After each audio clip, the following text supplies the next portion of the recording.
The rules of money are changing. Cost of living is through the roof. Pre-planning for your retirement has never been so important. In this 3-part series, we're talking with financial planner Adam Chalk on how to retire on 100K, how the wealthy structure insurance that you might not be aware of, and assets that you should be holding at retirement. Adam has structured tons of retirement plans for some of Australia's wealthiest people, which is why we wanted to give you a peek behind the curtain into some of the ideas that might help you retire more successfully with more wealth at your disposal, because there's so much more than just working hard. It's where you put your money in the long term, and this is what I'm going to try to extract from Adam during our 3-part series. I'm Jeremy Iannuzzelli, and this is what school should have taught you. Let's get into the first episode. Everything school should have taught you in one place. With a property portfolio of over 17 million and an accountancy firm of over 16,000 clients, as well as being an accountant to some of the wealthiest people in Australia, Jeremy Iannuzzelli will be sharing his lessons on everything school should have taught you, so you can build the life you want. This is part of our 3-part series with what school should have taught you. And we've got a very special guest. This is a gentleman I've known for many, many years. He's an industry leader. He's been in the industry for over 20 years. He's the principal financial planner of Fruition Wealth. Adam Chalk, it's been long awaited, but thank you very much for joining us here at What School Should Have Taught You. How are you, my dear friend? Mate, very well, mate. First day back in the office after the holidays. Trying to get back in the swing of things, mate. And it's a privilege to be on your podcast. Thank you for having me. Mate, what a way to start the new year, where I'm going to be absolutely racking your brain and asking lots of questions and really getting an understanding of one of the common themes that you and we tend to hear quite a bit with all of our clients. And it's all around retirement income and how do we get there. And it's this special number that everybody seems to use at the moment. So, mate, I'm really looking forward to really deep diving into your experience and your knowledge. And I know you work with lots of clients on doing this on a daily basis, especially at your practice at Fruition Wealth. But mate, one of the big questions that you and I both get all the time is, how do we retire on $100,000 a year? What do we actually have to do? What things do we need to start now? How long is it going to take to get there? Is it even possible? So mate, having you on today, I'm really going to debunk a lot of these myths, a lot of these theories, because there's a lot of people on social medias and various different platforms that all have their own way of doing it, whether it's in 10 seconds or in 10 years or happening overnight. But having a professional like you on board, we're really going to get down to the crux of a very solid process of how to retire on 100 grand. So mate, I'm going to hand it over to you and ask the question, Adam, how do I retire on $100,000 a year? What are some of the things that I need to be thinking about and implementing now? All right, Jez, well, mate, we can sort of work through a real life client scenario that crossed my desk just before Christmas. So we've got John and Susan. They're targeting that $100,000 a year. There's really 4 key questions that we ask. It's, how much income would you need to pay for life? And roughly, $1,500 a week, which equates to $78,000 a year, is their sort of base wage target. And then obviously the holiday budget on top. They'd like to, have 20 grand surplus to travel, wherever they like.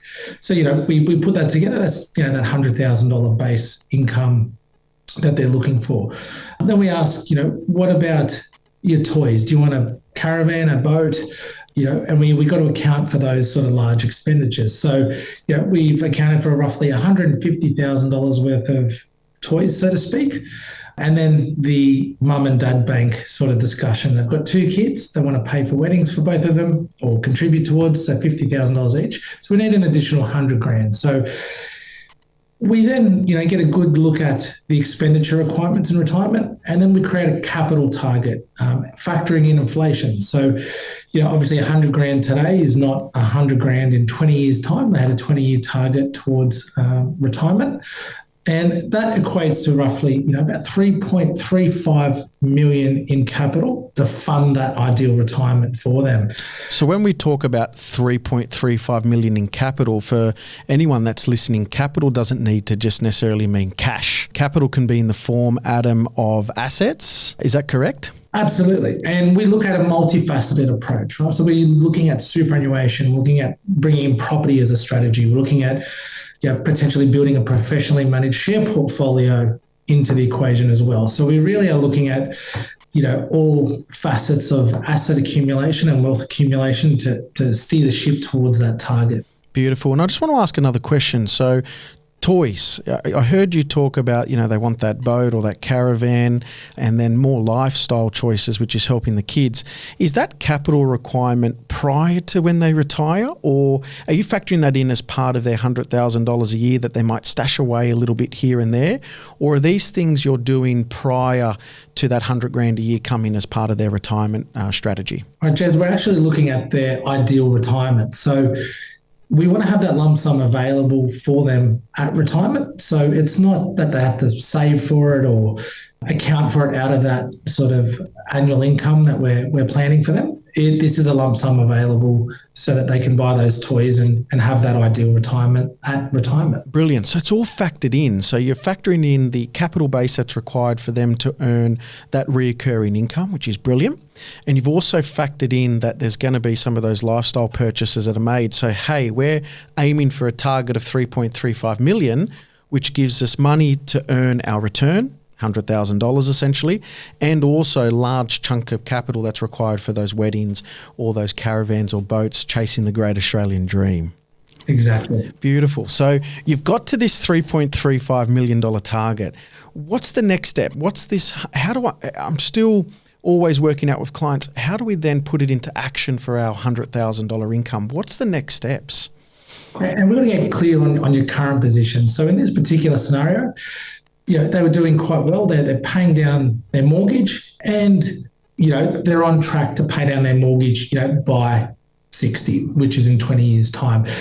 So they only had a $300,000 mortgage and they were relying on their super, which they thought would, basically fund their retirement outside of their family home.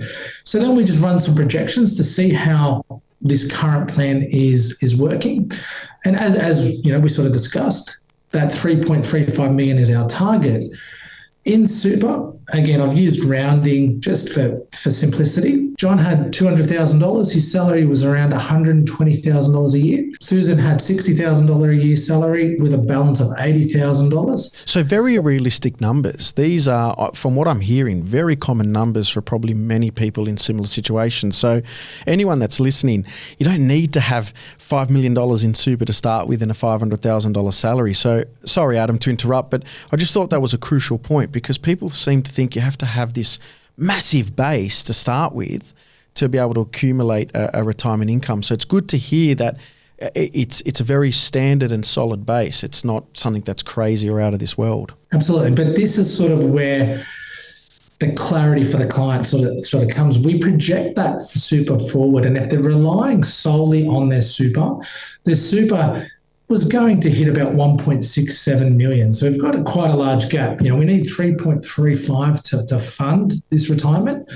If we do nothing, so inaction, just truck along in a run-of-the-mill super fund, achieving a 5.5% sort of return, they're going to get to 1.67 million, which is obviously not where they need to be to fund that ideal retirement. A healthy balance, but we're still a little bit of way where we need to get to ensure a $100,000 income. Absolutely. And so then we start looking at the various and strategies we can start to implement to enhance that position, and can we get them to that 3.35 million? So one of the key sort of review points or I guess strategy points is around the investment option within super. So once there is an understanding of volatility, I've just picked a random industry fund, and to give you some I guess raw return figures over a 5-year period, the high growth option in Australian super returned 8%. The conservative balanced fund returned 5%. Now,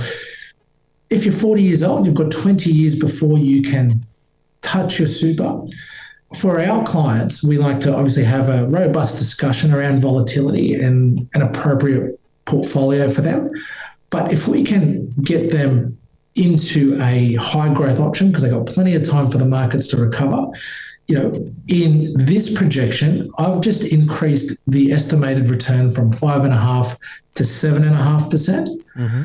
And it increases their super balance by $617,000. So it costs them nothing. Just reviewing the underlying investment option and getting in the right option can have a significant benefit to your super balance. So very low hanging fruit, very easy thing to do. It's just knowing when to make that transition, understanding the risks associated, as you said before, getting comfortable with volatility, and actually drawing upon that not longer, but drawing upon a time frame to say, hey guys, markets do move in cycles and things don't always move linear at 7 or 6 or 5%. But I don't think, and I probably ask that question a lot to my clients, when have you reviewed your super last?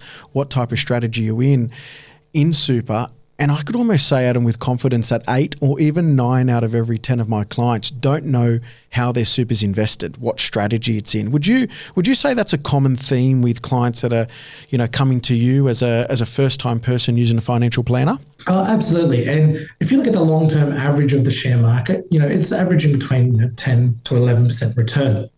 The strong case for a 35 or 40-year-old in a balanced option that generally has 30 to 40% of their assets in bonds and cash is you're missing out on that compound growth of the share market by having a large chunk of your super in defensive assets, which are not serving you with a time frame of 20 plus years before you can access your super. So really looking at that investment option, because typically you'll be in a default option, and looking to lock into that more aggressive option, which is going to allow you to benefit from compound returns over the long term.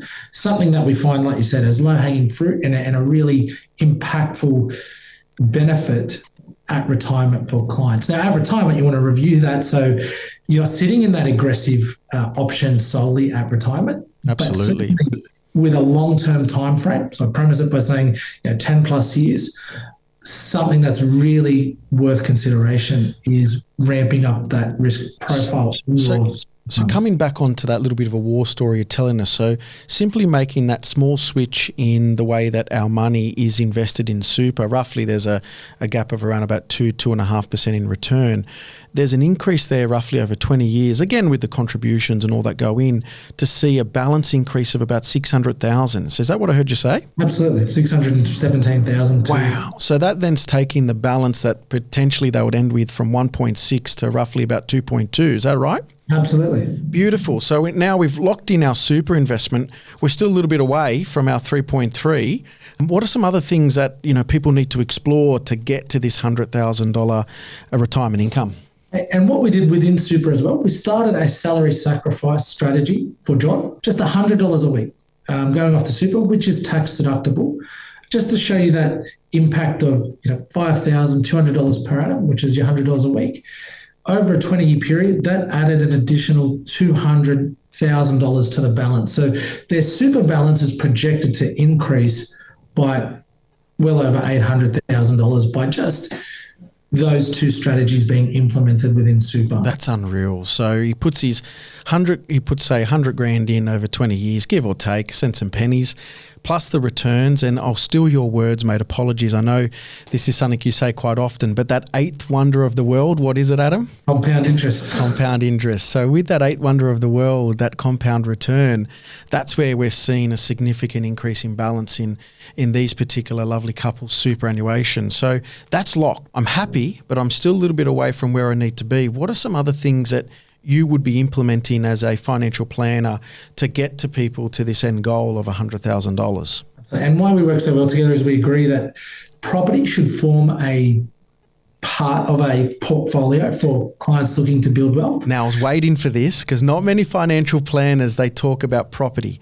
Very rare do I see them really try to integrate property into people's portfolios because they're very much traditionally shares and managed fund focus. So, and I know you love property, and I know you've got a quite a great property portfolio as well. So I'm looking forward to hearing what you talk about property, mate. Oh, mate, like I said, when you put all the graphs up and they go shares versus property, and you could argue that till the cows come home. Where property really accelerates or beats shares in terms of a wealth accumulation asset is that power of leverage. So, particularly these clients, they have great equity in their family home. So again, it's not, we can get a lot more aggressive with a property sort of strategy, but just get the first property in our sort of little scenario that we built for them. It was a $700,000 property, 4% growth, 4% income, so nothing too outrageous. Conservative numbers, right? We're not talking 7% net incomes, and you're not talking about 10% growth per annum. It's just very conservative numbers. Absolutely. And that over that 20-year period, it's going to add another $800,000 worth of wealth to their bottom line. So again, we've worked out the cash flows, because you've got to be really clear on your cash flow with property, particularly in this interest rate environment. And then, as you can see from our modelling, we're very conservative with our projections. But this will cost them on a weekly basis about $200 to hold a $700,000 property. But the benefit is that $800,000 wealth creation in terms of equity that we anticipate will occur over that 20-year time period. So a little bit of negative gearing benefit on that couple $100 a week loss, which ultimately long term will turn into passive income, which is good. But the other main thing is that $800,000 equity uplift, which is fantastic. So they're probably, and roughly you're thinking that they'll work towards paying down that investment property as well, or is there maybe a sell down approach at the end? Well, really good question. So basically, we want to get rid of the non-deductible debt first. So we're making sure that home loan's gone. And then once the home loan is paid down, then we can look at reviewing the strategy around the debt on the investment property. So generally, we like to make sure that every surplus dollar is going off the non-deductible debt, being the family home. And then once that is paid down, then we look to paying down debt on the investment side. And again, a very good point, because I still see today, and I know you do as well, it's been part of our conversations for many times, it's a lot of people we see are paying down the debt on their own home, which is fantastic, but then something reverts onto their home, on their investment loan to P&I, and all of a sudden they're starting to pay P&I not on their own home, but they're paying P&I on their investment property. And the crucial thing about doing that, and financial planners will chat with you as well as accountants about it, is that you're paying down deductible debt, which means that ultimately there is a small portion of tax benefit you do lose year on year by not really pushing that portion of capital towards your own home. Because I always tell clients all the time, if you can pay down non-deductible interest, it's like almost getting a 7 or 8 or 9% grossed up return, because there's no tax deductibility on personal debt. So there is a substantial benefit as to why you should always try to aggressively pay down your personal debt first before you start to knock off your deductible debt. Agree entirely, mate. And yeah, absolutely. Whether you reduce $1 off the deductible side or $1 off the non-deductible side, there's $1 coming off your total debt position. Always attack that non-deductible side. Absolutely. So they've got this $800,000 now equity, which is great.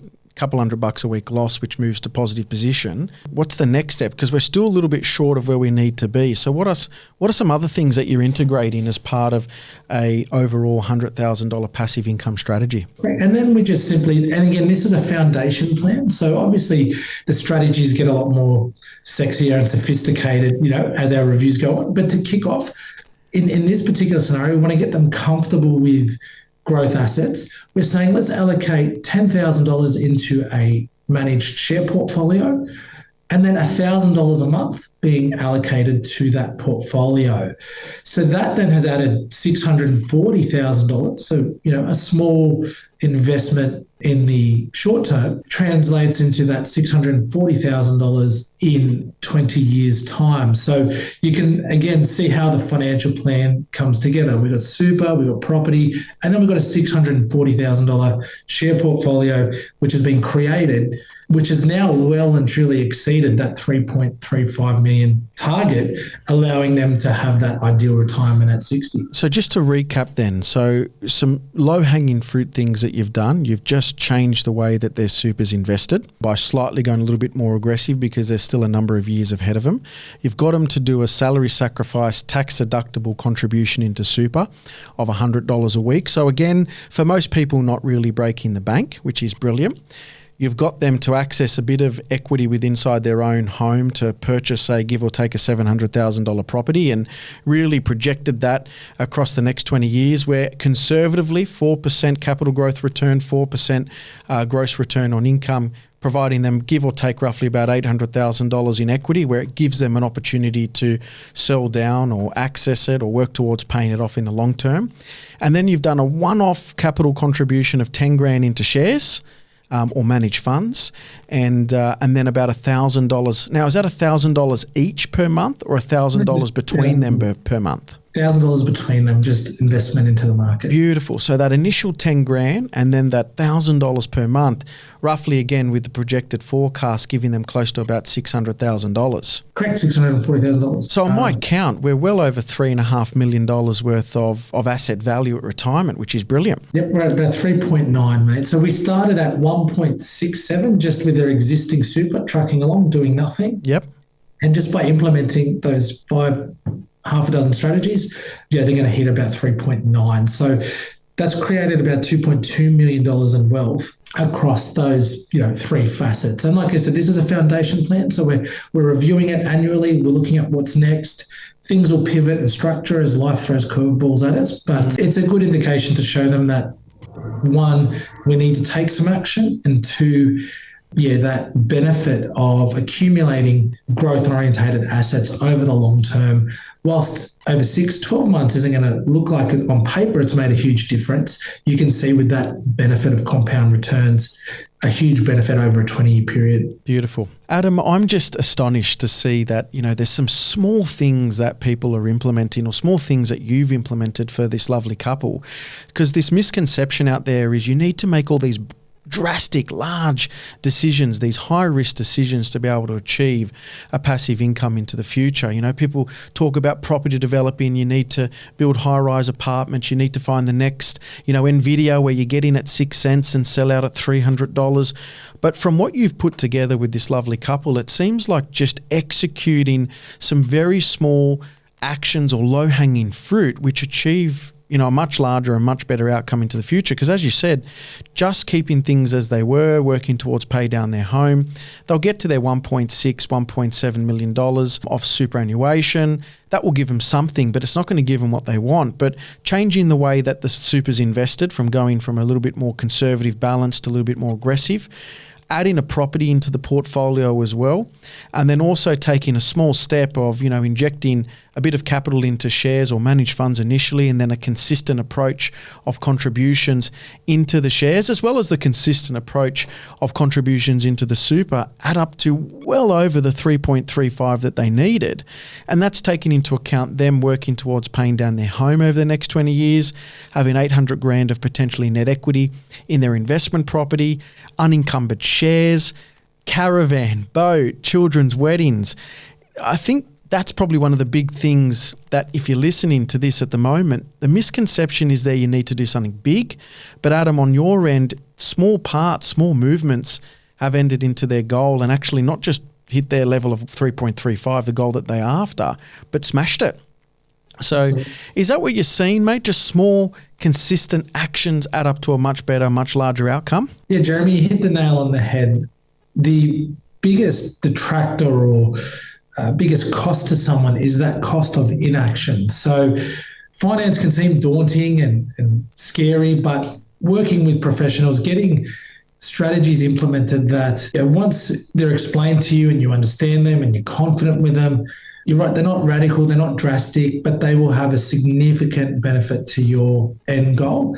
And even working through that scenario around, well, how much do you need to retire? There can be significant benefit in that, because, what's that old saying? If you can't track it, how can you measure it, or whatever it is? It's, and then what we do annually is we want to take stock of where the client position is at and benchmark it against where they need to be, and just ensure that every year as they head towards retirement, they're well and truly on track to hit that 3.3 million, so that in 19 years and 6 months, they know in 4 months' time they're walking into work and handing in their notice because they've got that capital ready to go. So mate, I agree, getting clear on the target, implementing some basic strategies, taking action, is going to have a drastic impact over the long term. Absolutely. Mate, I think it's brilliant. And I think one of the other things that we didn't mention is that, there's no sell down approach essentially in having to deplete capital to continue to fund your lifestyle. I think one of the biggest things, and